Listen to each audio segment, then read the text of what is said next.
Hello and welcome. This is Cheryl. Thank you so much for joining me today. In this video, I'm going to create a couple merry little Christmas cards using the frame poinsettia embossing folder and layering stencil, as well as the merry little Christmas die set here. So the frame poinsettia embossing folder and layering stencil is quite big. It's 6 by 6. So I have used it before to create a couple Christmas cards. They were 5 by 5, and I will link to that video at the end of this one. I'm going to use them today to create some A2 cards. So I'm going to do some partial I'm going to do some detail cutting once I have done my stenciling and embossing from that frame poinsettia. So it is going to go down one side of my card, and then I will have the Merry Little Christmas die set or sentiment, and I will put that on top. So you'll see a little bit of the poinsettia background, and you're going to see a lot of that sentiment die, because it is quite large. It fits most of the front of a card. Now you could take this stencil set and just stencil the background and have a flat background. I always love the fact that the stencil and the embossing folders go together, and that embossing folder just gives it some fantastic texture. So I'm going to do my embossing first, then I'm going to do my stenciling, and then I'm going to create the cards. Now I am going to do 2 where the white or the poinsettias are done with white cardstock, and then 2 where they're done with black cardstock. Now, as soon as I'm done my embossing, I'm just using some detailed scissors to trim down my embossed piece. These pieces of cardstock that I put in here were 4 1/4 by 5 1/2 inches, so they're going to be the perfect size to go on the front of an A2 card. I did one embossing on screen, the rest of them I did off screen because it's the exact same thing. It's very repetitive. I have a tacky mat here that I'm putting my pieces on for the stenciling, but because of that embossing, that piece does not want to stick to it. So I'm just using some painter's tape here and just taping the flat edges of my embossed piece. When this embosses, it cuts out or does some partial cutting in the center of the image, but there's a bit of a border around it. So I'm just putting the tape on that border. Now I did take that tape and put it on my shirt a couple times just to take some of that excess sticky out, so that I know that when I take that tape off, I'm not going to be removing any of the cardstock. For my first background, I'm using 2 different colors of Cloud9 matte blending inks here. I'm using some Rhubarb jam as well as spiced plum. So I'm starting out with the Rhubarb jam, and I'm being a little bit heavier towards the center of the flower and then blending that ink outside towards the edges of the petal. I want to have some deeper or darker color towards the center just to give it some natural shading. And I'm also going to use that spiced plum on this same part of the stencil. This stencil set only has 3 layers to it, so it's very, very easy to do. And it's very easy to layer together, but because this is basically the only layer for those petals, I want to have a combination of those 2 colors. I'm doing the cards for this video in some non-traditional Christmas colors. I wanted to do something a little bit different from what I did color-wise with the previous video with this set, and I thought these pinks and purples would be perfect. So after doing that Rhubarb jam, now I'm going over with the spiced plum. Now these inks do lighten as they dry. These are matte blending inks. They have a combination of a dye and a pigment to them, so they have a little bit of kind of a chalky finish to them. So once I've done that spiced plum, I went back over it with the Rhubarb jam because I wanted it to have more of a pinky purple than a real dark purple. So I went over it. It combines the 2 colors nicely, and I really love the final result of using those 2 colors together. With that stencil done, I can take this layer off and then put on my next layer. So the next layer is the centers of the poinsettias. I'm going to go and use Silver Shine from the silver or from the metallic limited edition ink pads here. I just have a detailed ink blending brush, and I'm just putting that on the center of those flowers. It's going to give them a little bit of extra shine and just add a bit of sparkle to that background. Lastly, we have the veins or the detail from those flowers. So for this one, I wanted to add a little bit of sparkle to that background. So I'm using some Moon Dust Stickles glitter gel, and I'm using it with a palette knife. I'm taking some scrap pieces of paper here and just covering the edges of these stencils.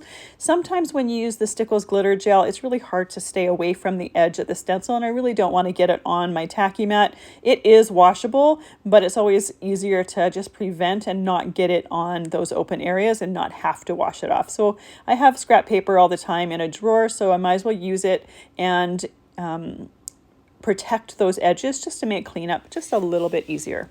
I'm getting to the end of my Stickles glitter gel jar here, so it is taking a little bit longer than it normally does to fill in those areas because I'm trying to use up the last little bit there. Once I have that done, I can remove that scrap pieces of paper, and then I can take my stencil off and set this aside to dry. And I love the look of the glitter gel on those veins on the flowers. It just really adds some sparkle to it. So by letting it dry, I will be able to work with it once it's completely dry, but you can't do anything at this point. So I immediately go clean my stencils off. You definitely, when you're using the glitter gel or any texture paste on your stencils, you want to make sure to be very quick to clean those areas off. For my next card with the white poinsettia background, as in white cardstock, it's not going to be white poinsettias once we're done, I'm going to use interference inks. And I love using interference inks along with black distress ink so that you can see both properties of that interference ink. So I did the centers of the poinsettias first and then did that with black distress ink. Next, I'm going in with the vein stencil layer, and I started with black towards the center of the flower, and then I'm going in and doing the rest of it with hickory smoke. And I've started doing hickory smoke with some of the interference inks lately because you still see that interference color, but it's not quite as dramatic as the black. So it gives just a little bit of a different look, and I love the difference between the two of them. Once I have the vein layer to it, I can do my interference ink. And I'm going to do Regal Gray for this one. This one shows up gray on white cardstock, but with that purple shimmer from that interference. And then it also shows up purple on my black or hickory smoke ink. So while that second stencil was still on there, I went over it with that Regal Gray interference pad because that stencil has the details for the center of the flower, and this layer stencil has the petals for the flower. So it doesn't have, or it completely covers the center of the flower. And I wanted to make sure to get some of that Regal Gray on the center there. So this stencil, or this card here, this poinsettia, you can see that I'm using my stencils in a completely different order from the first one. While the stencils kind of have an order that you can go in, you don't have to follow that. You can do whatever order you want them to. Now, when I did my embossing, I did trim off those poinsettias, but you can see when I lift this up that I get a little bit of the next area from the poinsettia stencil on that outside of that background. So once this is all completely dry, I do go back in with my detailed scissors and I just trim that a little bit more to remove that. For this one, for the inside of those flowers, I added some dots of Stickles glitter gel. This is very similar to the moon dust that I used in the first card, but instead of coming in a pot and using a palette knife with it, it has a really fine tip to the bottle, so you can just put dots or you can just line something with it. For my third card, I'm going to use those interference inks again, but this time I'm going to combine it with the slow drying white pigment ink from Lisa Horton Crafts. I have some chunky brushes here that she so kindly sent me with that pad, and I'm going to use the smallest of the chunky brushes to put that white ink in the center of the poinsettia. Once again, just like my second card, I want to play with both properties of that interference ink. So I want some areas that are lighter that are going to show the gray color, and some areas that are darker that are going to show that more purple color. So by adding that white down there, I have some areas that are lighter in color that are going to show those details. The next stencil I'm using is the one that does the veins or the vein detail on the petals. So I'm once again using it with the white ink and with the chunky brush. I am trying to blot my ink off on my stencil before going into those areas. This ink pad is brand new, so it's very, very juicy, and I want to try to control how much ink I'm using. So by blotting it off or tapping it off on a solid part of my stencil, I'm not going in with too much ink. You can always add more ink if there's not enough, but you can't take it away if you've used too much or if there's been too much on the brush and it seeps under your stencil. So it's always best to err on the side of caution and be lighter handed and do a couple coats if you want. Once that's done, I can go in with my next stencil. And for this one, I'm using that white ink once again, but what I'm going to do is just kind of blend a little bit towards the base of the petal, just to get a little bit of a blend between white and black for those petals, so that I see a little bit more of the interference color on top of the white background or the white ink background. So this is just going to give it just a little bit of a different look. It's going to have just kind of a gradual change from that white ink to the dark ink. And I'm not trying to be as dark of white or as bright of white as I was for the veins and for the centers of the flowers.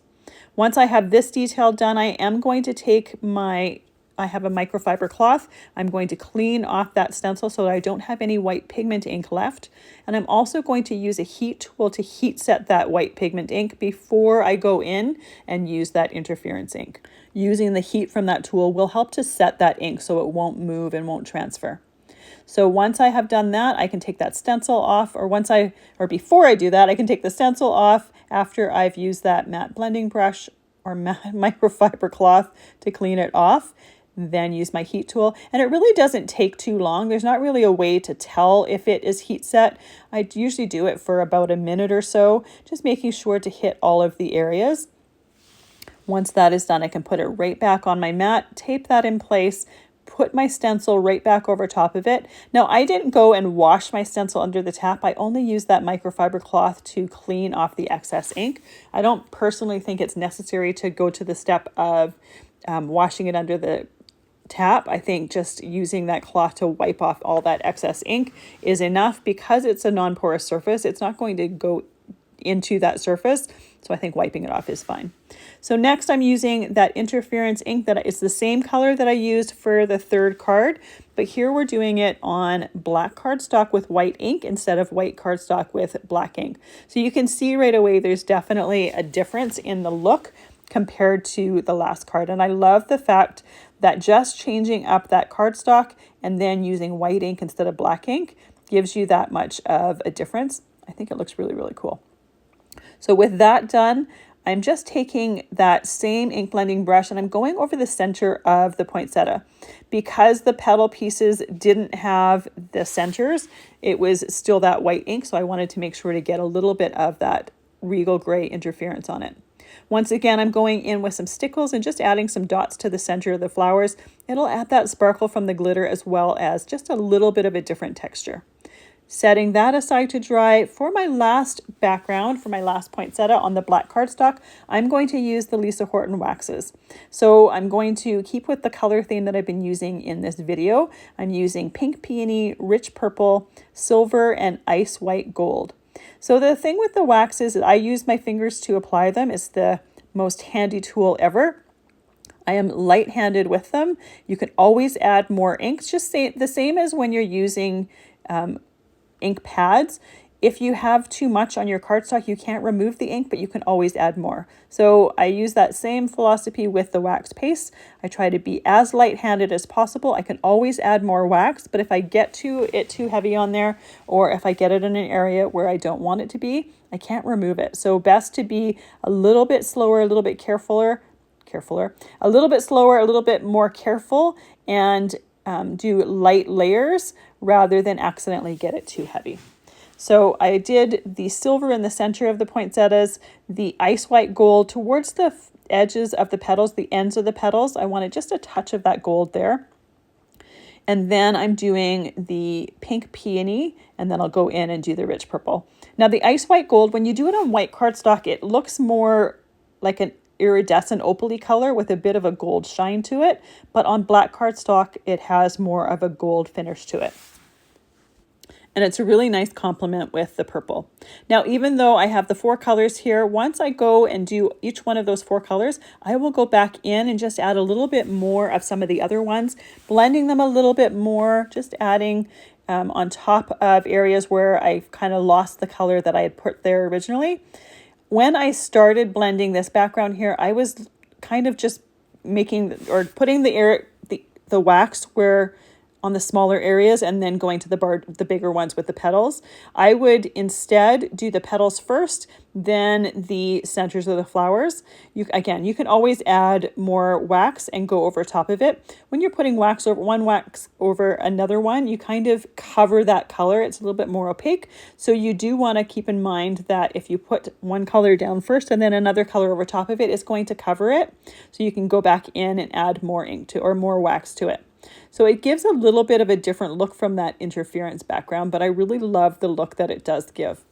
Now, I'm using black cardstock here. This works well with white cardstock as well. I just wanted something a little bit different. And I did once again put the stickles in the center of those flowers, set them aside to dry.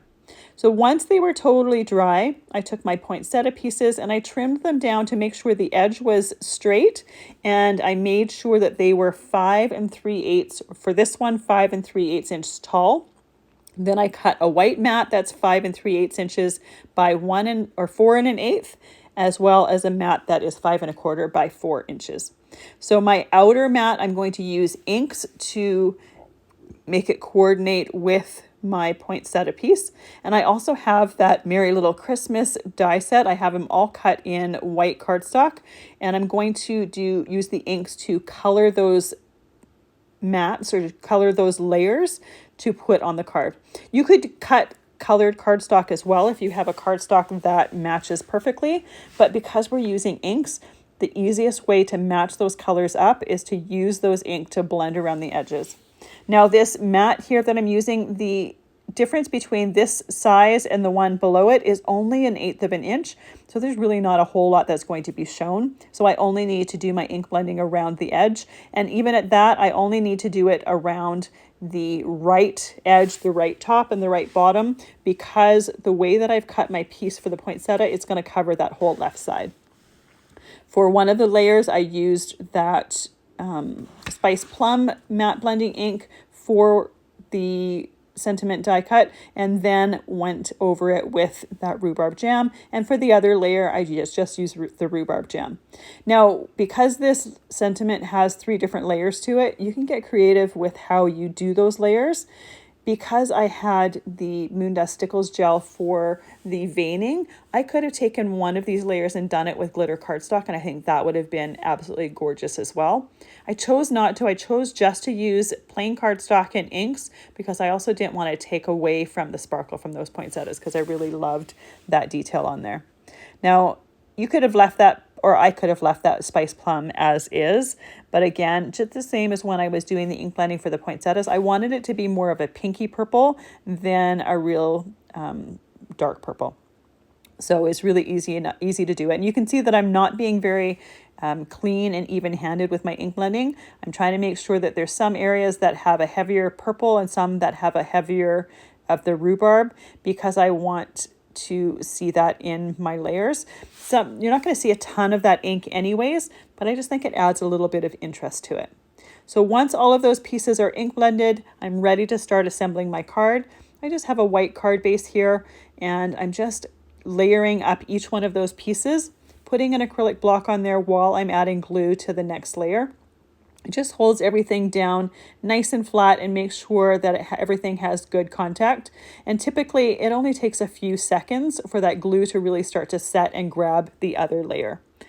Now that that piece or those mats are done there, I can put my poinsettia piece on. But before I do that, I want to take my detailed scissors and just trim out the edge that appeared from the outer petals of the pieces that I had already cut off.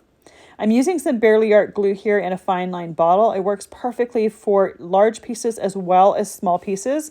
When I'm gluing down embossed pieces like this, I try to make sure that I have glue on the areas that are recessed for the embossing, so it's going to have contact with the lower areas for my sentiment here. or for my card here. Now I'm putting this Merry Little Christmas sentiment on top of this, and you can see when I put the shadow on, it does cover quite a bit. If you used only 2 of the 3 layers of the sentiment, you would cover a little bit less, or you could choose a different sentiment altogether and have very little of that poinsettia covered, or see more of that poinsettia. Now, I chose to do it this way because I really wanted to use this sentiment die, the A Merry Little Christmas die set, and I wanted to use it with one of Lisa's stencil and embossing folder sets. And of the ones that I had, this is the one that I thought was going to look the best.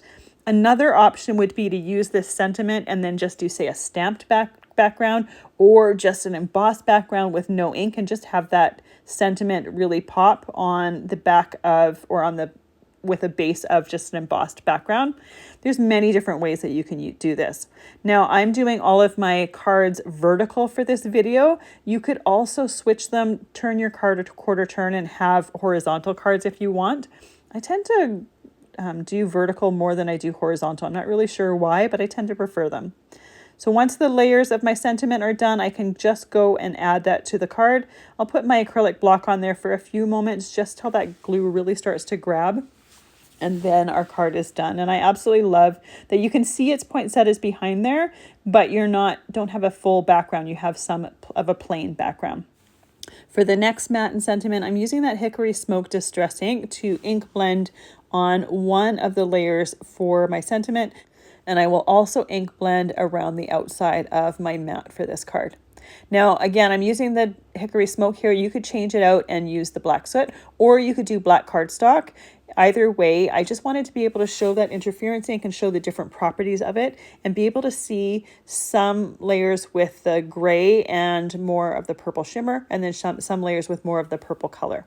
And I only need to go in just a tiny little bit for this matte, once again, because we're not seeing all of it. And for all of my cards, my mattes and my mattes for the background are cut the same. So they're all cut 4 1/8 by 5 3/8. And then the one that's just a little bit smaller is 4 inches by 5 1/4. I just figured it made it much easier to keep all of those mattes exactly the same. And for all of them, I'm also using all 3 layers of the sentiment. But like I said before, you could also eliminate one of the layers if you wanted a little bit more of that poinsettia showing. So with my gray layers down, it's time to go in with the Regal Gray Interference ink. So I'm just putting those on my tacky mat and then doing that ink blending there. Now I had one layer with white cardstock with the Regal Gray and one layer with the Hickory Smoke with the Regal Gray over top of it. And to be honest, I actually thought the colors were too similar for the layering. I didn't think you'd be able to see the different colors for those different layers for the sentiment. So I swapped it out with one of the black die cuts for my next card. Just because I did the poinsettia one way without black cardstock doesn't mean that I can't pop that in and have a little bit more contrast for the sentiment. So don't feel the need to do it exactly the same as your image piece. You could easily swap out different color cardstocks with it, and I think it would look fantastic. So with all of my pieces ready to go and the ink dried, I can start layering those down. So I layered down my ink blended matte first, and then I'm going in with my white matte. For this card, I trimmed my poinsettia piece down so that it was 5 1/4 inches tall. So I'm going to put it in just a little bit inside. I'm just going to put it on the white matte instead of putting it over top of my larger matte, just to give a little bit of a different look from the first card. So again, just changing it up just slightly, and it's one of those details that likely you wouldn't have really noticed until it was mentioned, but it's just a different way to change it up just slightly. You can see too that the assembly for these cards is very repetitive. So I'm going to assemble this one the way I assembled the last one, and I'm going to do the same thing with the other ones. The other ones I'll just do off screen because, again, the assembly is exactly the same. So once my background and my poinsettia is together, I'm going to glue those sentiment pieces together. Really the hardest part of the sentiment piece is just the monotony of putting the glue on the back, especially of the upper layer, because I want to make sure that there's glue on all of those layers that stick out that could catch on something. But that's where this fine line bottle with the liquid glue comes in real handy. And then when it comes to placing it down, I try to line everything up on one area of that sentiment. And typically once I put it down, it's usually fairly close to the place that I want, but having that liquid glue gives me the freedom to move and shimmy things in place and make sure that the positioning is perfect before I put that acrylic block on there, just to let that glue set for just a moment.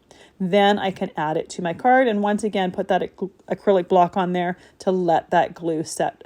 So once again, I'm doing vertical cards here, but you could easily change it and do a horizontal one and it would look fantastic as well. So for my third card, I'm using black die cuts for the sentiment as well as my mats, and I'm just doing my ink blending with that Regal Gray Interference pad over top of that. Now the Tacky Mac makes it very easy to do this ink blending over top because it holds that cardstock really, really nicely, and I don't have to worry about it shimmying and moving around as I'm doing that ink blending. I could just hold it in place and just do it on my glasswork surface, but for the die cut, especially for that sentiment, it just works better.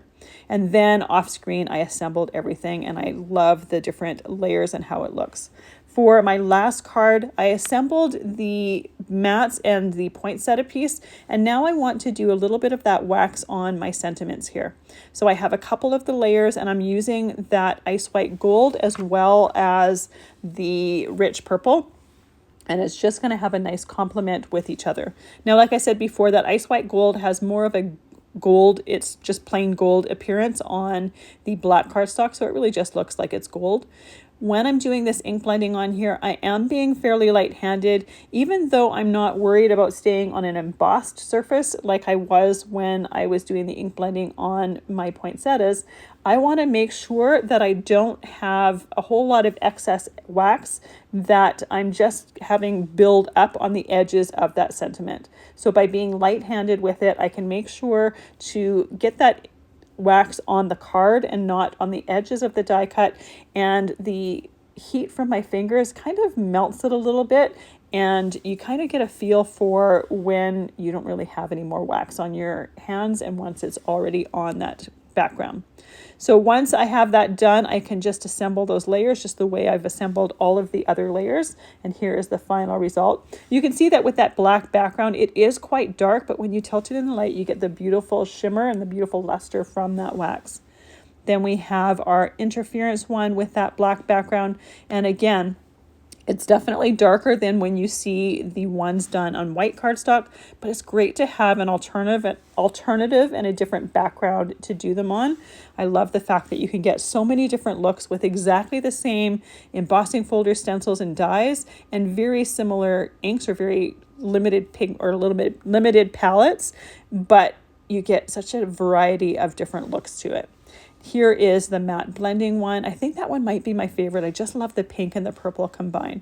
If you have a favorite, I'd love to hear what it is. Put it in the comments down below. Otherwise, thank you so much for spending your time with me today. I really appreciate you being here, and I hope you have a fantastic day.